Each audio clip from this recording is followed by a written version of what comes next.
You're listening to Uptown Radio. It's March 4th. I'm Jillity Carly. And I'm Jakai Johnson. A debate over the closing of Rikers Island has escalated. A group of protesters leads the conversation in front of City Hall. Shut down Rikers! Shut down Rikers! Shut down Rikers! Shut down Rikers! Yesterday marked the 25th anniversary of the beating of Rodney King by 4 LA police officers. A new report shows police misconduct still unequally impacts communities of color. I can't escape police contact on the street. I can't escape police contact in my home. Where do I go? The Federal Aviation Administration is buckling down on drone owners. They came over to me and said, you can't fly your quadcopter. But they told me they were also supposed to take my information down and forward it to the federal government. We also catch up with the first morning commuters at Ground Zero's brand new Oculus. All that and more on Uptown Radio. But first, the news. Live from NPR News in Washington, I'm Lakshmi Singh. Donald Trump, the frontrunner for the Republican Party's presidential nomination, is skipping the annual Conservative Political Action Conference, or CPAC. He was slated to deliver a speech tomorrow morning, but he apparently canceled at the last minute, saying he will instead focus on upcoming nominating contests. Well, that's not sitting well with some of the party's most prominent figures who've long accused Trump of sabotaging the future of the Republican Party. But one key player, the chairman of the Republican National Committee, is taking issue with someone else, the 2012 presidential nominee. Today, Reince Priebus raised concerns about Mitt Romney's proposal that the presidential primary be decided at a contested convention in July. He says that scenario is highly unlikely for any of the candidates. When they join the Republican Party, obviously, they take in what we've been able to build at the RNC. We don't take sides, regardless of what you may think or read. There is no sides that we take at the Republican Party. Meanwhile, on the campaign trail, the Republican candidates continue to pick apart the Obama administration's domestic policies, saying they have prevented millions of people from finding work that pays well. Today, President Obama took issue with that claim, which he characterizes as doomsday rhetoric. NPR's Scott Horsley says Obama reacted to the Labor Department's stronger than expected jobs report today. U.S. employers added 242,000 jobs last month. Obama notes the unemployment rate in February held steady at 4.9%. The numbers, the facts don't lie. And I think it's useful, given that there seems to be an alternative reality out there from some of the political folks that America's down in the dumps. It's not. The improving jobs picture has been slow to translate to bigger paychecks. After a pickup in January, average wages inched down last month. Scott Horsley, NPR News, the White House. Brazil's former president has been taken in for questioning over corruption allegations. NPR's Lourdes Garcia-Navarro reports that clashes have broken out in front of the leader's house over his detention. The police raided former President Luiz Inácio Lula da Silva's offices and home at dawn and sent the country into shock. Known simply as Lula to most Brazilians, he is a towering figure of the left, a man who came from poverty to oversee the biggest country in Latin America. The crux of the investigation is over a scandal at the state oil company Petrobras. Prosecutors say Lula is being investigated over payments made to his institute by construction firms that have been implicated in the graft probe. Lula's insisted he's done nothing wrong. Brazil is in political and economic turmoil. Sitting President Dilma Rousseff is in the process of being impeached, and the economy is in the worst recession in its modern history. Lourdes Garcia-Navarro, NPR News. This is NPR News. In New York, I'm Adrian Ma. Salvador Perón was sentenced today to 75 years to life in prison for the murder of 3 Brooklyn shopkeepers in 2012. Perón was convicted last month by a Brooklyn jury that took less than 30 minutes to return a guilty verdict. Prior to the murders, the 67-year-old former Staten Island resident worked as a traveling clothing salesman, and before sentencing, one of the victims' relatives, Jacqueline Vavapour, was allowed to speak to Perón in open court. Nobody's going to care about you, which nobody ever did. You're going to rot in jail. At the time of his conviction, Perón maintained that he was framed. Senator Chuck Schumer is up for re-election this year, and today, New York Republicans are gathering in Buffalo to pick his challenger. One potential contender is Wendy Long, who lost a Senate race against Senator Kristen Gillibrand in 2012. Schumer was nominated to run for a 4th term this past Monday and is the heavy favorite as New York Democrats outnumber Republicans 2-1. According to data released today by the city's Department of Education, the number of Black and Hispanic students at New York's elite high schools has declined. For instance, of the 950 students offered seats at Stuyvesant's high school next freshman class, just over 2.5% were Black or Hispanic. Schools Chancellor Carmen Farina says the department is looking at ways to increase diversity in specialized high schools like Stuyvesant. A landlord and management company of a Long Island apartment complex agreed to pay out $230,000 to settle a federal housing discrimination suit. The plaintiffs in that case were 7 African Americans who said they were denied access to rental apartments based on their race. On top of the cash settlement, the defendants, companies Square Realty Group and Empire Management America Corp., will also have to start advertising their apartments on the internet and eliminate brokers' fees for prospective tenants.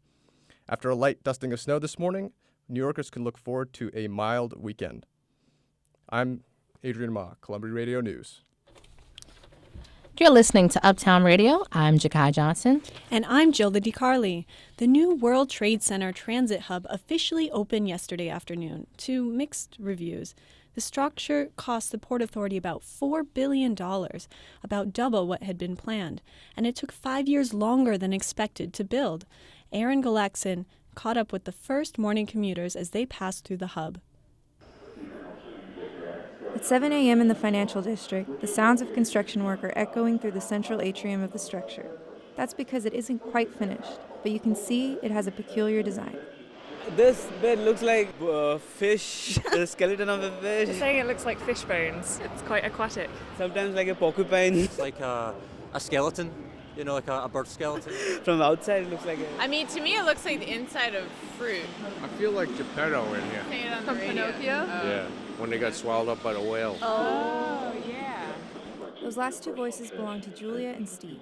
They asked me not to use their last names. And they aren't commuters. Not exactly. I worked on it. We both worked on it. That's right. She helped build the most expensive train station in the world. There's like welds there that I did, but if you want to know the first instinct that people think, we're not the ones. Because we've been thinking about it for like years, 5 years. 15,000 tons of iron were used to make architect Santiago Calatrava's vision. He designed the structure to look like the soaring wings of a bird. From the inside, sloping white iron ribs form a dome with a skylight 160 feet in the air. It's called Oculus, like an eye. Every year on September 11th, at the time when the planes hit the World Trade Center, the roof will open and the sunlight will pour in. I know what it's supposed to be. It's supposed to be the dove of freedom taking flight. She's right. Brian Richardson stopped in the middle of the sidewalk to take it all in. In actual fact, for New York, it was kind of apt. It looks grand enough for New York. I like it. Okay. And I'm an architect. But it's the cost that has some New Yorkers upset. $4 billion is about the entire working budget of the New York City Housing Authority last year. Philippa Bean and Lauren Powell were up early, in the snow, visiting the World Trade Center Memorial for the first time. They'd come from London. For them, the cost wasn't the main issue. It's about what rebuilding means for the city. I guess you've just got to keep moving on. Like, you just got to keep building new stuff, keep carrying on. And the city does intend to keep building. A Greek Orthodox church that was destroyed when the towers fell is being rebuilt, and it will also have the imaginative design of Santiago Calatrava. It will be the final piece in the grand symbolic effort to make Lower Manhattan what it was before it became known as Ground Zero. Aaron Galaxon, Columbia Radio News. From Ground Zero to City Hall, the debate over what to do with Rikers Island has been intensifying in the past 2 weeks. City Council Speaker Melissa Vivarito has called for the gradual closure of the city jail on the East River, and Governor Andrew Cuomo has backed her. But Mayor Bill de Blasio and Police Commissioner Bill Bratton have dismissed the idea, saying it's unrealistic. The political fight is giving one activist group the opening they've been looking for to make their voice heard. Oliver Arnoldi reports. A line of people stands tall with placards outside City Hall. Their mission is clear. Like their chant, the group calls themselves Shut Down Rikers. They have emerged off the back of the citywide debate over the jail. It's clear what they want, but why do they want it now? Because we saw this opening, we saw this argument being made, we saw those in power having difficulty in trying to rationalize why they still put so much money at this system. That's organizer Julian Guerrero. The money he talks about is the $110,000 it costs taxpayers for a Rikers inmate per year. But the system he talks about is more controversial, a system often marked by brutality and violence. You may have heard this name. Khalif Browder. Khalif Browder. What's his name? Khalif Browder. Who'd they kill? Khalif Browder killed himself last June after spending 3 years on Rikers awaiting trial for a crime he did not commit. His charge? Stealing a book bag. His older brother Akeem says Khalif's suicide could be a tipping point. This is why we need to shut down Rikers. This is why justice for Khalif needs to happen. Justice for all the inmates on Rikers. Khalif's story is one of many. 85% of the inmates at Rikers are not convicted criminals, but detainees waiting for their day in court, many for non-violent offences. Yet the impact of their time inside is unforgettable. It was an experience that I would never put my worst enemy in. When Khalid McKenzie was 17, he spent a year on Rikers for a non-violent charge. He's now 37. Before I got locked up, I just take everything off to get in the shower. Like up until this day, I still get into the shower with my drawers on. Because I seen somebody literally get beat half to death for doing it. McKenzie says being changed by the island is inevitable. You come home, you don't leave those things in jail. I've witnessed kids, sweetest kids. They go to the island, come home, a different type of beast. Now they're robbers. Now they're hustlers. Now they're stabbers. Now they're killers. The island created these monsters. But let's find another alternative because there is one. And what are those alternatives? Ramping up restorative justice programs that are already underway. Placing detainees into 2,000 spare jail beds across the city. But perhaps the most important reform is this. Beginning March 7th, police in Manhattan will have the discretion to issue summons for minor infractions, like public drunkenness or urination. For reformers, this is where the process of shutting down Rikers begins, how we arrest offenders. Here's Council Speaker Melissa Mark Viverito on Pix 11 last month. In the case of low-level offenses, there needs to be a way that we revisit the way that we are approaching these crimes. Margaret Egan is a senior policy associate at CUNY and says that closing Rikers won't happen overnight. But the need for strong voices on the ground is critical. I think the complicated piece of this is it requires a huge cultural shift on the part of the system. But I think public awareness is no small thing when you're talking about a jail on an island, sort of out of sight, out of mind. Guerrero and Shutdown Rikers are aware of this. As a campaign, you always haggle high, right? We can't wait until they decide that this is the best course of action because there are too many lives at stake. For now, more protests are planned outside City Hall and across New York City. Oliver Arnoldi, Columbia Radio News.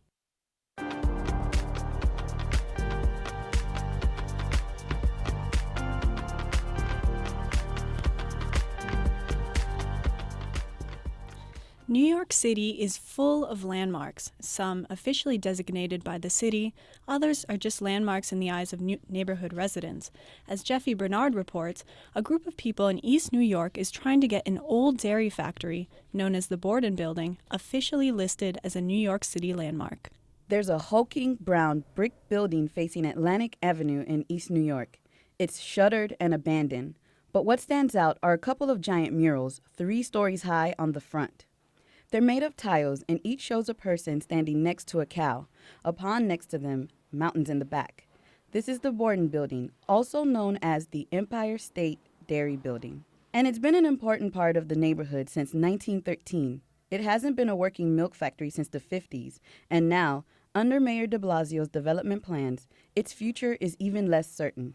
But those murals, that's what makes the building special for many in East New York. Brooklyn resident Michael Padwy remembers the first time he put in a landmark request for the building. 1999, I sent a letter to Landmarks, the LPC, and never heard from them. He tried 2 more times in 2000 when the chairperson of the commission changed, and again 8 years later. But he says he never got an answer. When the owner of the milk building died in 2012, he tried again. I was told that I should send in a form requesting an investigation into whether the building should be landmarked. So I did that. If you're counting, that's a total of 6 requests to the Landmarks Preservation Commission. Then finally, he received an email which read, we're considering it. We'll let you know if anything happens. And now it seems something may be happening, but perhaps not what Padwy was hoping for. The City Planning Commission recently approved the East New York rezoning plan, making it the first neighborhood to face zoning changes as part of Mayor de Blasio's affordable housing initiative. And according to the environmental impact statement, the Empire State Dairy Building could be demolished or substantially altered as a result. What does that mean? Basically, until the Landmark Preservation Commission weighs in, the building isn't protected. As far as the Empire Dairy, it was identified as a potentially eligible property for landmark designation in the environmental review for the rezoning. Damaris Olivo is the Director of Communications at the Landmarks Preservation Commission. She says potential landmarks are usually identified by the commission through surveys. However, properties that are suggested by members of the public through request for evaluation may become part of commission surveys. It's a little hard to understand, but basically what she's saying is that sometimes citizens can nominate buildings for review, and the LPC will consider them. And that's precisely what happened here. So how long should that process take? As far as how long it takes, it's really on a case-by-case basis. And in this case, it's been 17 years since Padwy's first request. And he's not the only one who's worried by that. Simeon Bankoff is the executive director of the Historic Districts Council, an organization which he says helps people save their neighborhoods. He says the building should be repurposed, not destroyed. Now, I'm not saying this belongs in a museum like Indiana Jones here. I'm saying that these are properties that are character building for the community. Padwy agrees. If the Milk Building isn't landmarked, he says those tiles, the ones that make up the mural, those should be preserved. I would hope that someone who had an artistic sense and the money would hire somebody to get those off and donate them to a museum. I would love to see them at the Brooklyn Museum. The East New York rezoning plan now goes to the City Council for a final vote sometime this spring. Jeffy Bernard, Columbia Radio News. More than 3 years after Hurricane Sandy, many New York City neighborhoods are still dealing with flooding, even during ordinary weather events. According to new research published last week, sea levels are rising at a faster rate than ever before. While the city has taken steps to protect critical infrastructure, Nina Agrawal found out that it hasn't done quite as much in residential areas. At the edge of the Fairway parking lot in Red Hook, Brooklyn, Umar Sise shows me the temporary gates his employees put up to protect against flooding. So they are aluminum and rubber, combination of aluminum and rubber, and it's very tight. We have them at almost 4 feet, so that will prevent the water from coming into the building. And they're also on the other side of the building. These gates aren't just for a major storm like Hurricane Sandy, which hit the waterfront grocery store hard and forced it to close for a year and a half. Sisa says they use these gates all the time. During the period of high tide last week or 2 weeks ago, we did have the water all the way here. Just during regular high tide? Yeah, here and in our cafe there, so the water was starting to come in. It was a little bit of a challenge, and get a little bit worried when you see the water coming like that. Sisa may have cause for more worry in the coming months and years. New research out last week indicates that sea levels are rising faster than in any of the past 28 centuries and could rise by more than 4 feet before the century is up. That means coastal areas like Red Hook could see a lot more flooding, and not just during major events like Sandy. Philip Orton is an oceanographer at the Stevens Institute of Technology in Hoboken, New Jersey. He studies storm surges and sea level rise. He's also a member of the New York City Panel on Climate Change, which advises the mayor's office on climate change and resiliency. The flooding comes in a couple different flavors. The first place it's felt is with nuisance flooding, flooding whenever there's a full moon or a new moon, actually, when you have a spring tide. The rain flooding problem is actually by far the most common problem. When it rains and the sewer can't drain because sea level's high or because the sewer pipes are just really flat. And then there's also the actual storm surge flooding. Orton says that last one is the biggest threat to New York City right now. But as sea levels rise, high tides combined with minor storms will become more and more of an issue. The city took steps immediately after Sandy to start protecting its most important assets. One major thing being done that's really good is that they're protecting vital infrastructure. So the electrical substations are getting protected better. Subways are getting protected better. But there are still plenty of New Yorkers, especially outside Manhattan, who have yet to see any major changes. Dealing with protecting neighborhoods, you're seeing a lot less happening, and it's happening more slowly. New York City has a plan to protect every neighborhood in the whole city, but they don't have the money to do it. There's only so much money available, so the city has had to make strategic choices. Take the South Bronx, for example. The Hunts Point Food Distribution Center supplies New York City with more than 60% of its food. The center was spared Sandy's wrath, but only because the storm hit during a time of low tide in Long Island Sound. The storm could have seriously jeopardized the city's food supply. Together, the federal government and New York City have committed $45 million to promote energy resiliency and coastal protection around the center. Mayor Bill de Blasio also said the city would invest $150 million over 12 years to strengthen it. But nearby areas that are primarily residential haven't gotten much attention. Juan Camilo Osorio is the director of research at the New York City Environmental Justice Alliance. He says that in other South Bronx neighborhoods like Soundview, Port Harris, Mott Haven, and the Harlem River waterfront, nothing really has been fully funded or, is in the pipeline to address the vulnerability of the residential areas. Osorio says the city needs to do more to protect residents in these areas, which are home to a disproportionate number of low-income New Yorkers, people with disabilities. Other indicate youth, seniors. You see that the same areas that are mostly vulnerable by storm surge are also the same areas that concentrate these populations. Relief is coming, but it's still a long way off.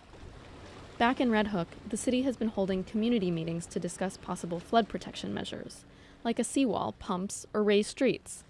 But a feasibility study won't be finished until October, and then there's still the design and construction to wait for. Those won't be complete until well after the next hurricane season. Nina Agrawal, Columbia Radio News. Garrison Beach near Sheepshead Bay is one of the communities that is still recovering from flooding caused by Hurricane Sandy. Some residents there are still fighting with the city to get repairs made. Repairs, they say, have been held up by poor city management and red tape. Tyler Pratt reports. After the storm, Sal Caruso's house had to be gutted. Yeah, there's mold pretty much, as you see, all over the bathrooms, cracks, And when the flood hit, 3 feet of salt water filled his home. When it receded, his family used FEMA money and their savings to fix it.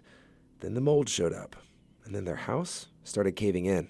As you see the roof, you can put your hands, the whole thing goes up and down. Everything is detaching from, everything is detaching. The floor sinks in deep in the living room. Caruso says he's told Build It Back about the problems many times. That's the city agency created post-Sandy to repair homes and then lift them up. A whole floor, so future floods won't cause damage. The people that come are nice. They know it's an emergency, and they call it in. They make you feel good, and then it just gets forgotten. His wife, Natalie Caruso, has had enough. She says the mold is making her son sick, and their move-out date keeps changing, so most of their belongings are stuck in boxes they can't unpack. She was one of hundreds of residents at a Garrettson Beach town hall last night. Hundreds who say they are overdue for Build It Back repairs. I've lost maybe 4 weeks worth of work. Okay, so I had to use my own vacation to set up meetings with them that either they didn't show or they didn't have the right paperwork, or you brought the paperwork and then they lost it by the next day when you called up. When Sandy hit, State Senator Martin Golden came to Garrettson Beach and still hasn't left.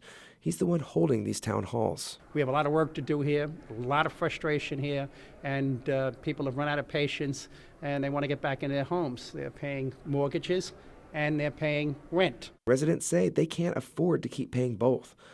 Who's who of city and government agencies joined Golden last night: Housing Preservation, Housing and Urban Development, the Parks Department, and more. But the brunt of the complaints about miscommunication, lost documents, and incomplete repairs were aimed at Build It Back. Amy Peterson, the director, seems to take it all in stride. Well, it's really exciting. It's tough for everybody who's been going through this process for a long time, but we've set this goal of finishing this program by the end of this year. We've got 36 houses up in the air in Garrettson Beach. Everyone's starting to see progress, have questions about their design and construction. We're here to answer their questions and to make sure everything's moving forward. But residents at the town hall are frustrated.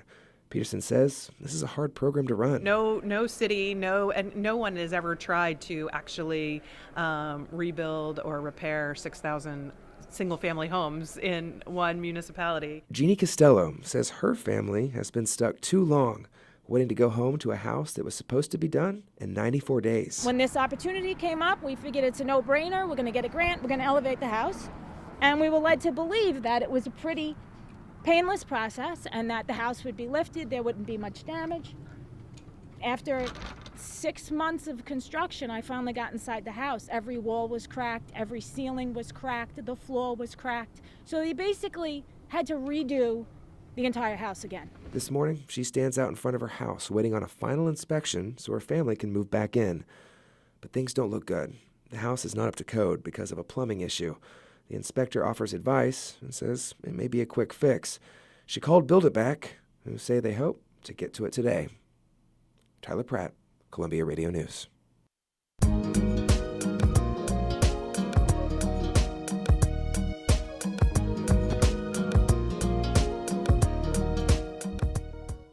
This has been a challenging week for the Republican Party. Donald Trump's wins on Super Tuesday established his position as front-runner in the party's presidential primaries. At the same time, former presidential candidate Mitt Romney strongly denounced Trump's candidacy, saying candidate Trump is a danger to America, a sentiment echoed by other Republicans. Thomas Wallen teaches social science at Boston University. He says in a key week, there are a lot of takeaways. The big takeaway is that despite all the controversies and all the attacks on Donald Trump, he is probably likely to win the Republican nomination and win it quite handily. Now, last night, there was also a mention in the New York Times that Cruz and Rubio came arm to arm in attacking Trump versus attacking each other. Even in them attacking him, at this point, he's still looking as though he's going to win it. Right. I mean, the thing is, it's just too late in the game here. And they both miscalculated, and Jeb Bush did as well. They thought that they needed to eliminate one another before they would take on Donald Trump, or they thought Trump would probably run out of political steam at this point.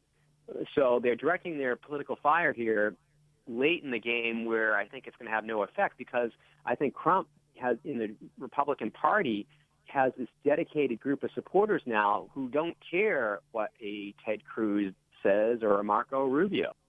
Let me ask you this. Trump also came out with a health care reform plan.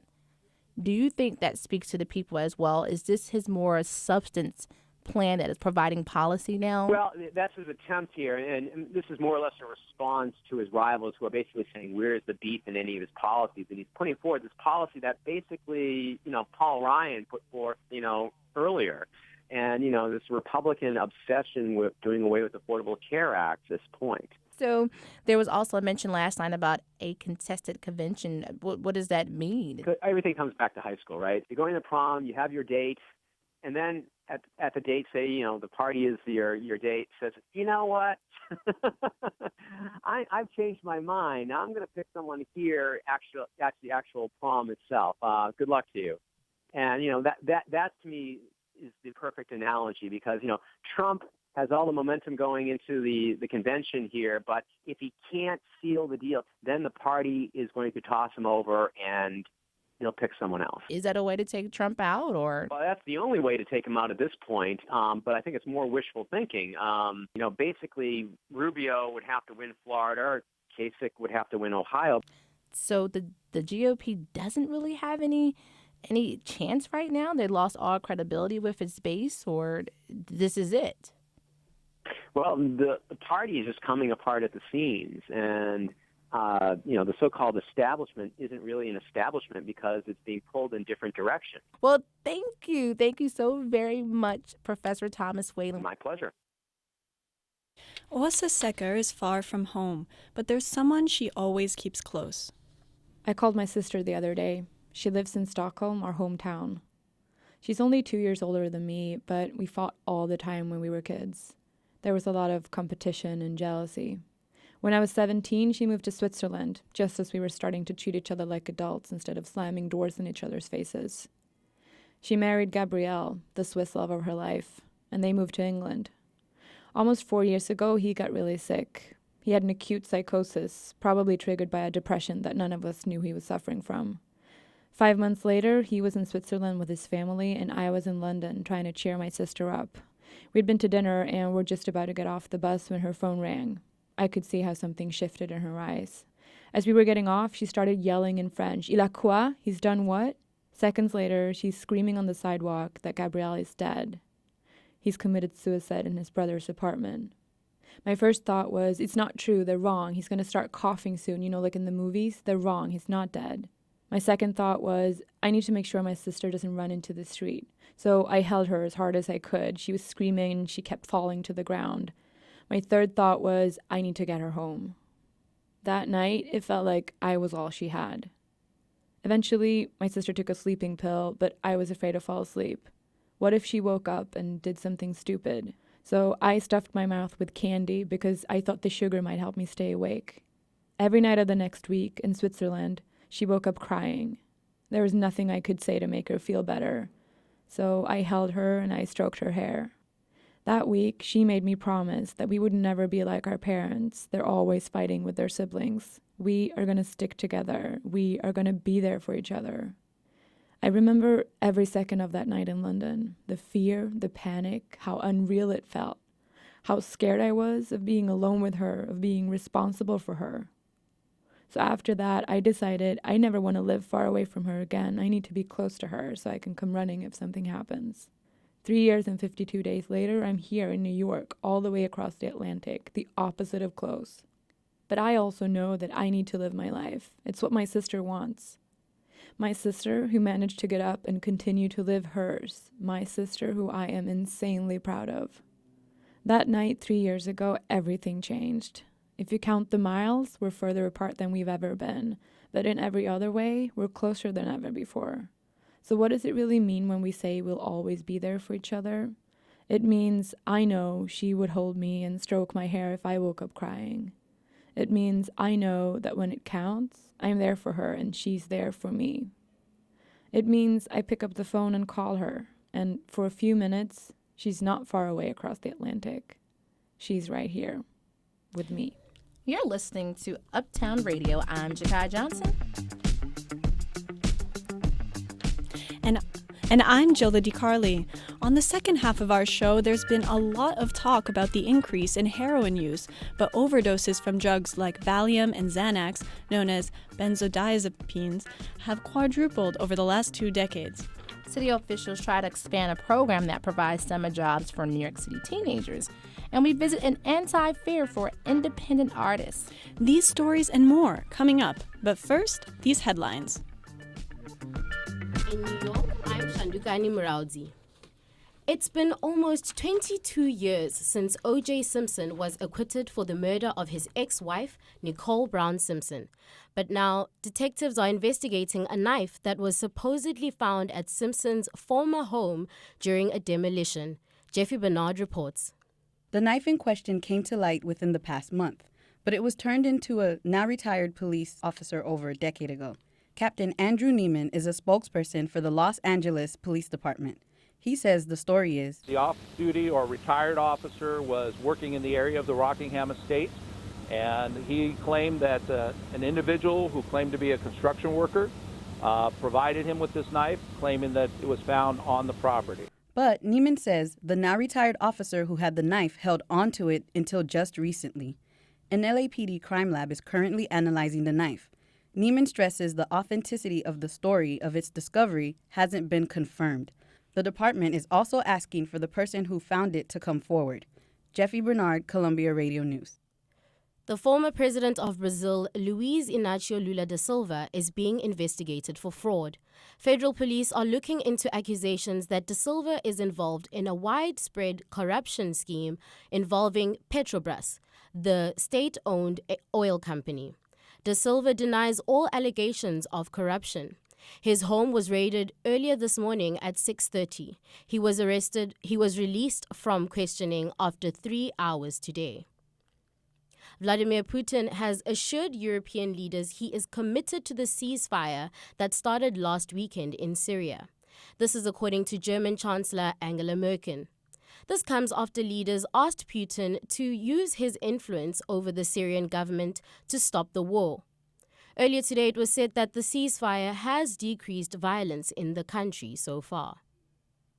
Today, the FBI revealed details of a dramatic highway robbery that happened on I-95 in Miami last year. $4.8 million of gold bars were stolen from a truck transporting them to a processing plant for jewelry makers. Earlier this week, agents arrested Adalberto Perez, the accused ringleader. The FBI says the robbers were prepared with high-tech gizmos and gadgets.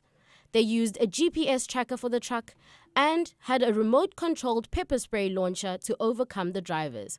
Perez is being held without bail. So far, only one gold bar has been recovered. Shandukani Muraudzi, Columbia Radio News. You're listening to Uptown Radio. I'm Jakai Johnson. And I'm Gilda DiCarli. On March 3, 1991, 4 white Los Angeles police officers were filmed brutally beating Rodney King, a black man, during a traffic stop. The video caused widespread outrage and led to the LA riots a year later. To mark the 25th anniversary of this turning point in race relations in the country, I spoke with Melina Abdullah. She teaches African American studies at California State University. She still remembers when she first heard the news of Rodney King's beating.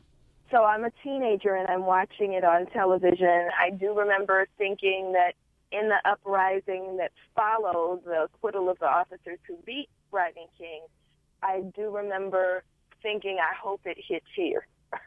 Because there was just this rage that I wanted to let out.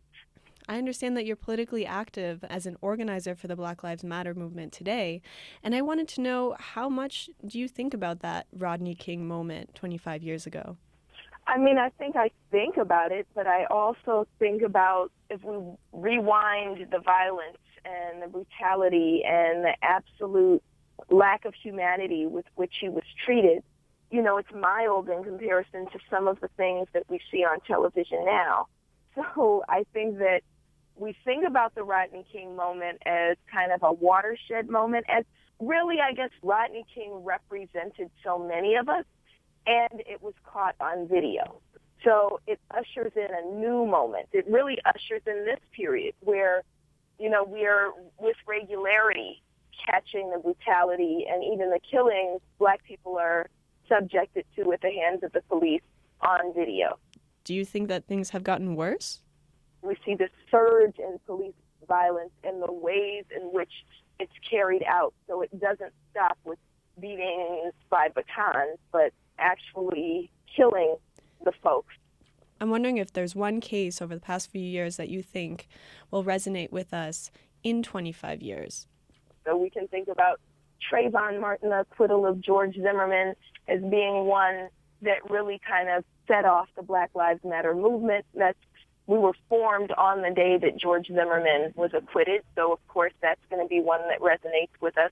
We can think of Oscar Grant and the killing of Oscar Grant on the BART platform in Oakland, California, as being another one of the first where we actually got a conviction, even though it was a very short sentence. Or Tamir Rice, the 12-year-old boy who was also killed on video in Cleveland, Ohio, for playing with a toy in a park. So there are so many. I think that we'll be doing anniversaries, many anniversaries, almost on a weekly basis as we move forward. So one of our reporters is doing a story on a report released this week in New York that found improper searches, warrantless searches that are happening at disproportionate rates to African Americans in New York. And I'm wondering, do you see any connection between this type of violation and the type of physical violence that we saw with Rodney King? Oh, absolutely. So we know that over-policing, the occupation of Black communities, stop and frisk policies, those kinds of things actually are what give license to the brutalization, to the killings of Black folks. And so we need to understand that profiling is very closely connected to the brutalization and killings of Black people at the hands of law enforcement.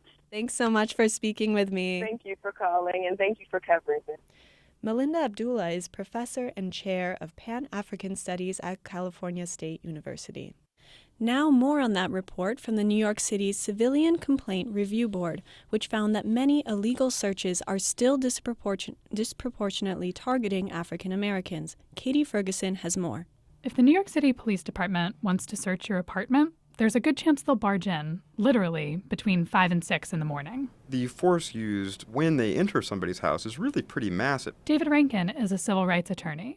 He says even under the best circumstances, the searches the NYPD conducts are anything but orderly. It's not like they knock on the door and you open it for them and then they politely go through your desk drawer. I mean, this is guns in your face, thrown to the ground, which is a very jarring and very invasive procedure. Especially jarring and invasive if it's done illegally. But it happens. A lot, according to a report released this week from the Civilian Complaint Review Board, or CCRB. That's the city's independent agency that investigates police abuse.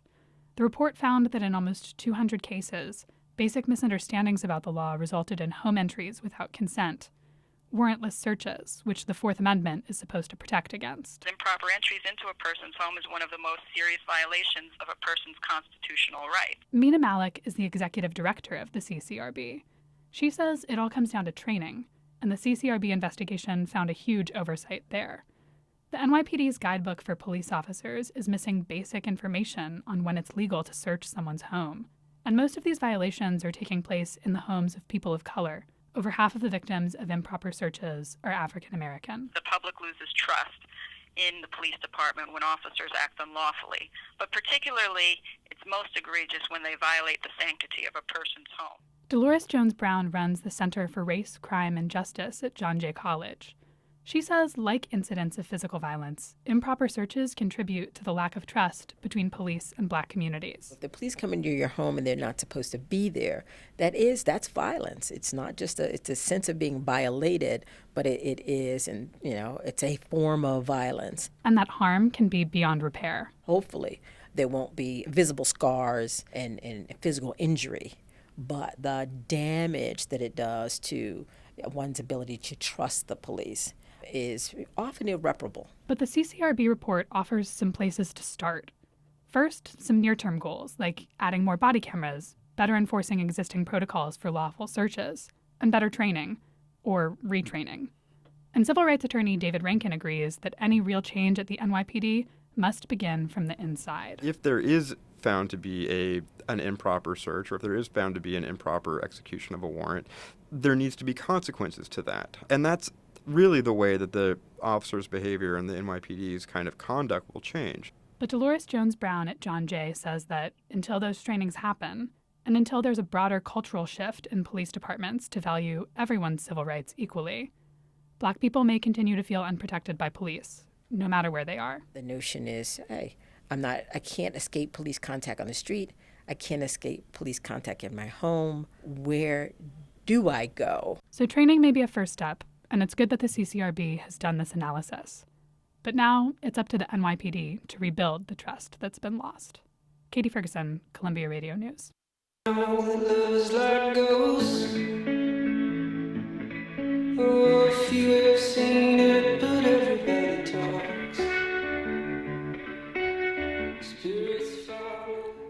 It's a big week for art lovers. The biggest art fair in New York, the Armory Show, which opened yesterday.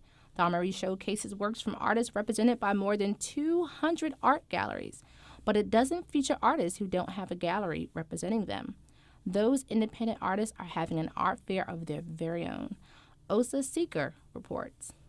The Clio Art Fair is in an industrial building on West 26th Street, just under the High Line, and it opened this morning. At first glance, you see the head of a person, I would say. Rachna Dubey is one of 40 artists in the fair, and she has 3 pieces in the show. She's talking about one of her paintings. It depicts a person's head with a number of planets going into it. If it sells for $1,500 over the weekend, she would get all of that. I have been an entrepreneur through my life, and to be in control of what I make, what I design, what I paint is very important. But that would be different if she was being represented by a gallery. Most galleries take about 50 to 60%. That's why Italian gallery owner Alessandro Berni set up his show 3 years ago. He recognizes that artists can actually do a lot on their own. There are some artists that are able to conquer a museum, find a customer and venue space to show without a gallery. The reason? The internet. Alan Bamberger is an art consultant. He says artists have more opportunities than ever to market themselves online. To get themselves out there, to make a case for their work, to advocate on their own behalves. Galleries, really for many artists make less and less sense. And the internet has been threatening the galleries for a long time. It is a concern, particularly the fact that artists can sell online simultaneously with shows at galleries. And so one of the main issues that galleries have with artists is the trust factor. Trust is hard to win back, but still, being represented by a gallery can open doors that are otherwise closed for independent artists. That's why painter Rochna Dubé would be open to consider a gallery partnership down the road. Galleries have the connects to serious collectors and buyers, people who enjoy art, who would buy. At the end of the day, art is a business. I'm here to be able to make a living from my art. Something she's not able to do at this point. Andrea Goldsmith, another of the fair's artists, would also like to be represented by a gallery, but she hasn't been able to make that happen yet. She says the effort of marketing herself takes too much time and energy away from actually making her art. And when I think about marketing, I think less about painting. When I think about painting, I think less about wanting to market. The Clio Art Fair is open all weekend on West 26th Street. Åsa Seker, Columbia Radio News. Every year around this time, tens of thousands of city teenagers apply for a lottery to the Summer Youth Employment Program, a city-funded program that gets them summer jobs. If this year's lottery is like the previous ones, more than half of them won't get in. As Adrian Ma reports, a group of advocates and city officials are working to change that. Last year, a group of economists who studied the city's summer jobs program found that kids who got in had a much lower chance of being incarcerated or killed within 4 years than those who didn't. In other words, they say the program literally saves teens' lives, like 17-year-old Krista Hill. During the program, I would hear a lot of them were shot and a lot of them were killed. And most of them ain't have nothing to turn to. They ain't have no family, they ain't have no jobs, most of them ain't go to school. So what else was there but for them to turn to the streets? She says last summer, while she was working in her placement as a counselor at a community center, some of her friends got involved with gangs. I would have went down the same road as my friends, and they're dead right now. And she says, if some of her friends had had a job like hers, they might be here now. Even you're getting paid for doing something that's going to benefit your future, so why not? It's going to save your life. That saved my life. Stories like these are just one of the reasons why officials are calling for a major expansion of the city's summer jobs program. According to an NYU study, teens who went through the program also performed better on state regents exams than those who didn't. Under a so-called universal plan, any eligible young adult who applies for a job would get one. But getting to that point is estimated to cost the city about $200 million. And with hundreds of thousands of adults in New York without jobs, why spend more money on a program that mainly benefits teens? Andrea Bowen works with an advocacy group called the Campaign for Summer Jobs. It's easier to give people a leg up on the way up than it is to help them if they're suffering later on. Bowen says job aid can have an immediate impact on teens, and the money they make can supplement their parents' incomes. It allows them to buy school supplies, allows them to buy clothes, it allows them to buy things that otherwise would come out of their parents' pockets. So the city's program keeps young adults out of trouble, and it helps their families out with some extra income. But what does it do for them in the long run? The employment experience per se is actually not the strongest part of the Summer Youth Employment Program. That's Lazar Trestchen with the nonprofit Community Service Society. And while he's in favor of a universal summer jobs program, he says the current model hasn't been shown to improve long-term job prospects. Young adults who went through the program weren't any more likely to go to college or earn more money than those who didn't. We don't see huge employment outcomes in the long run. But that's the future. In the meantime, young adults want jobs now. Andre White works for the agency that runs the Summer Jobs Program, the Department of Youth and Community Development. And he says he hears from kids all the time who were passed over in the lottery. They're difficult conversations, I'm going to be honest with you, especially when you have a young person who's eager and wants to work. But White says getting to universal jobs for all youths would require doubling the program's current budget. And even if the funds were available today, he says the expansion would still take a few years because employers have to be vetted and in some cases trained to make sure they can handle the influx of new summer interns. So although we could scale up, you don't want to give them too much where they might not survive that year, right? Many on the city council seem to agree that making the Summer Jobs Program better starts with more funding. Councilman Jumaane Williams is one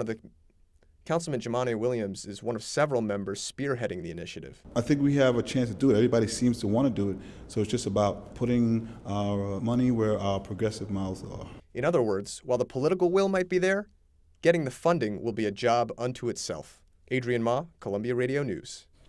Big box theaters are getting bigger. AMC Entertainment announced today it will acquire Carmike Cinemas and become the country's largest movie theater chain with more than 600 theaters. But the independent movie theater world is also having a big day, at least in New York. A new theater called Metrograph opened this afternoon on the Lower East Side. Suzy Xie reports. The office on Metrograph is filled with cardboard boxes and stacks of film reels. It's 1 hour until the first screening, and Eliza Ma takes stock of what's going on around her. Well, it's bedlam at first sight, but there is order to this chaos. Our offices are buzzing with excitement because we're opening for the first time to the public. This opening is 6 years in the making. That's when filmmaker Alexander Olch started looking for a place to build a 1920s-style art house theater.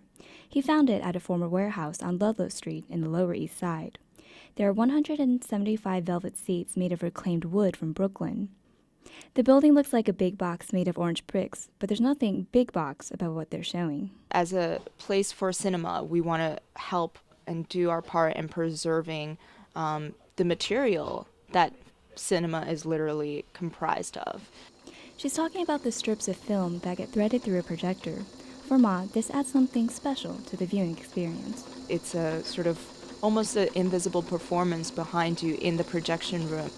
Karen Cooper says this sort of cinema has been dwindling in the United States, especially in smaller towns. She served as director of Manhattan's Film Forum since the early 1970s. I mean, they may still have movie theaters in malls and multiplexes, but the independent theater, in that sense, is endangered. Metrocraft's owners are hoping this isn't the case in New York City.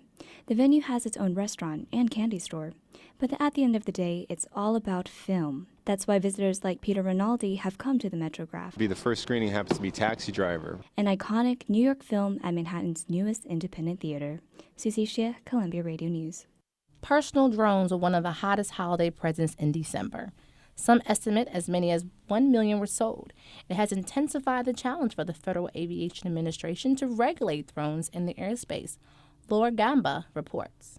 It is a windy Tuesday morning, and Johnny's taking out his drone from a big black suitcase. He doesn't want to say his full name because he's keeping an eye for cops. His drone weighs 4 pounds, it's 18 inches tall, and it kind of looks like a spider, but with only 4 legs. This is a 3D robotics quadcopter, which means it's got 4 rotors and it's GPS stabilized. And then I've got a GoPro camera on it. The drone's 4 legs grip steadily on a small spot of lawn just north of Grand's Tomb in Riverside Park. Controller in hand, he waits for the camera to start transmitting a live feed. And when all's clear, John counts down to liftoff. 3, 2, 1.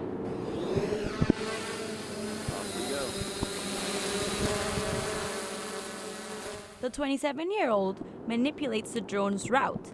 It picks up speed and passes a couple of New York City landmarks. We see the George Washington Bridge, and we can see a tour bus going by. Even just 60 feet off the ground, like the drone is flying right now, get a very different view of how things look. What John is doing is technically legal, but there is a gray area.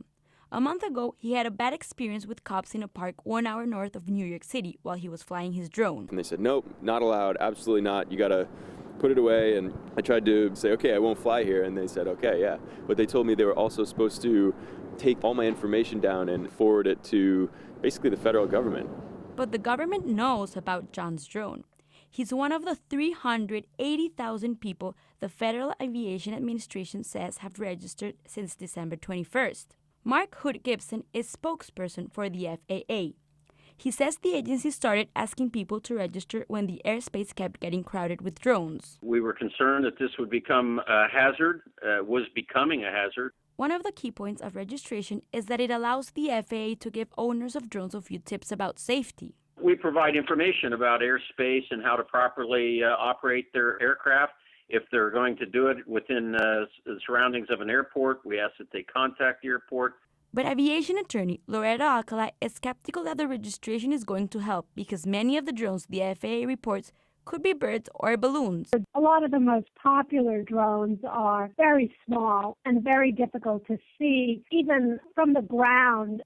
She says the registration number helps identify the drone only when something's gone wrong. The number would be so small that you wouldn't be able to see it unless it crashed and you recovered enough of the drone that it had a number that you could use for identification. The challenges for regulators are not going away. Recently, a group of companies involved in drone business such as Google X, Intel, and GoPro have begun meeting to discuss the line between safety regulation and personal freedom. Back at Grant's Tomb, our drone operator, John, is getting ready to bring his drone home. Just keeping it about 20 feet off the ground right now. About 27% battery, so I'm going to bring it down. And landing. The Aviation Rulemaking Committee hopes to come up with some new recommendations for the FAA by April 1st. Laura Gamba, Columbia Radio News. Benzodiazepine is a class of medications used to treat anxiety and insomnia. Benzos, as they're sometimes called, include names you've probably heard, like Xanax and Valium. According to a new study from Yeshiva University, overdoses of these drugs have quadrupled nationwide over the last 2 decades. In 2014, nearly 8,000 people died from benzo overdoses. Shandukani Mulauzi has the story. Nicole was born and raised in Bensonhurst, Brooklyn. To protect her daughter, I'll only be using her first name.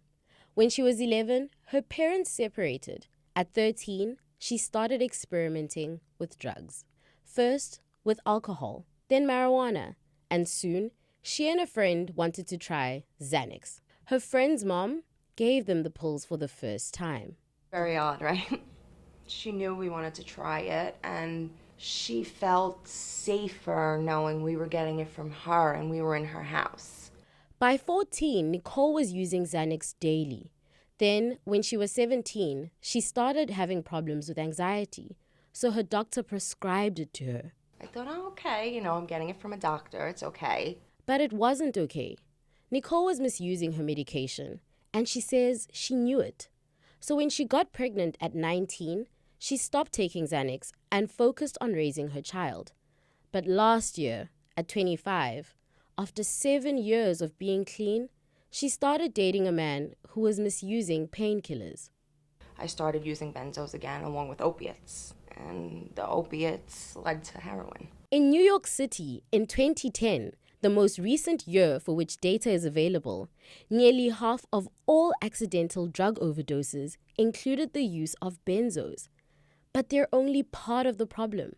The study says another problem is users mixing their benzos with opioids like Vicodin or OxyContin.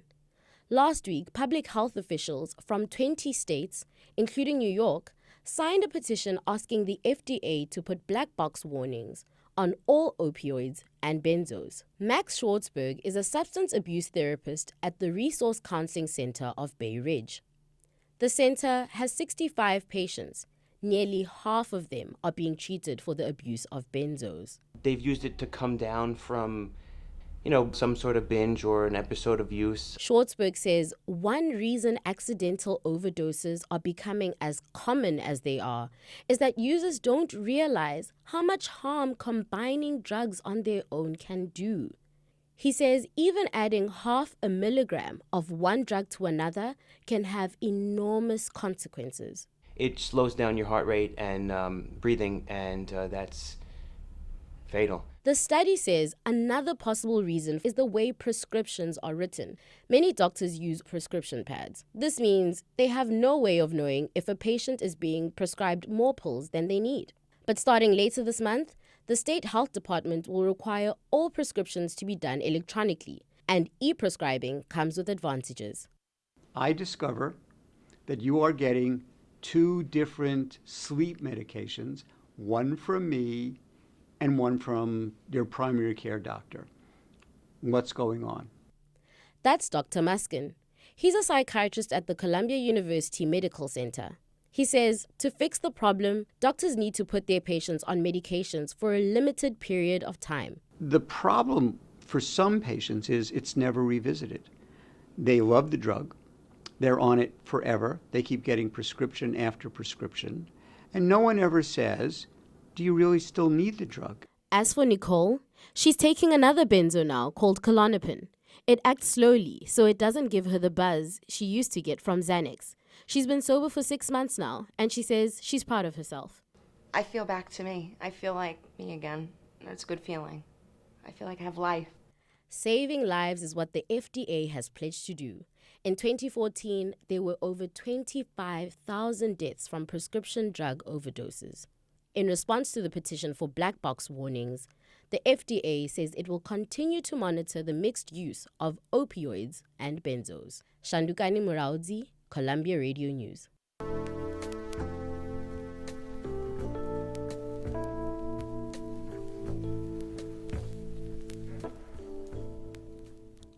For many people, traveling by plane is still the stuff of vacations and business trips. But for my co-host, Jakai Johnson, when she's not hosting Uptown Radio, she's a flight attendant. And that means for her, travel does something else. It gives her access to the cultures around the world, often at a moment's notice. Where will I go today? This weekend will be my 2-year anniversary as a flight attendant and international jet setter. I've already visited 17 countries, including the United Arab Emirates, France, Colombia, England, Mexico, Spain, the Netherlands, and Venezuela. And I'm just getting started. What does that freedom look like? It's waking up on a Saturday morning and deciding, where do I want to eat lunch? Do I want pasta in Italy? Or do I want pastries from Cafe Concerto in London? Chinese food in Barcelona? I know what you're thinking. Chinese food in Barcelona? Yes, and it is so good. Empanadas sounds good. So I decided to go to Chile and book a flight. Just like that, 8 hours later, I'm walking the streets of Santiago, headed to the country's signature ice cream store, Emporio La Rosso. It's a quaint shop with Spanish quotes hanging all over the walls and colorful popsicles in glass cases with flavors like cocoa chili, rose petal, and a local favorite, maja, that has a sweet filling of dulce de leche, nectar, and white chocolate. I took a cultural tour and walked the streets, people watched, but what I enjoyed the most was this. At a red light, musicians play. Guitarists drum, drummers drum, and horn players toot for the car drivers as they wait for the light to turn green. And moments like that make me feel really lucky. I've talked politics at a coffee shop in Chile with a couple of Brazilians, climbed the pyramids in Mexico, visited the Vatican in Rome, spent 2 hours in Picasso Museum in Barcelona, and cried at the sight of the Louvre in Paris because of its beauty.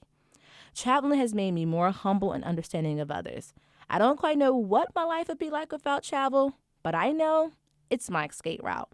When I step out of an airplane and onto the ground of a foreign country, I'm free. I am free, temporarily from the daily tedious tasks of graduate school, work, and family. So bon voyage, because my flight is boarding now. Jakai Johnson plans to visit 6 more countries this year. Thailand is next on her list.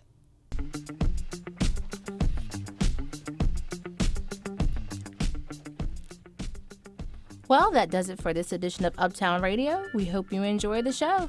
Our executive producer today was Elizabeth Brockway. Leading our staff of reporters were senior producers Isabella Kulkarni and Amina Lovell. Director Stephen Bastaha coordinated our studio production with Oliver Arnoldi and Nina Agarawa. Our web team, Katie Ferguson and Laura Gamba, got this stream live to the web. Jeffy Bernard produced the news. Senior editor Henriette Chikar and assistant editor Adèle Lambert led our copy team. Our instructors Carrie Donahue, Daniel Alucard, Sally Harships, and Matt Collett advise our staff. I'm Jakar Johnson. And I'm Gilda DiCarli. Uptown Radio is live on Fridays at 4. Until next time, you can always find us on uptownradio.org. From all of us here at Uptown Radio, thanks for listening.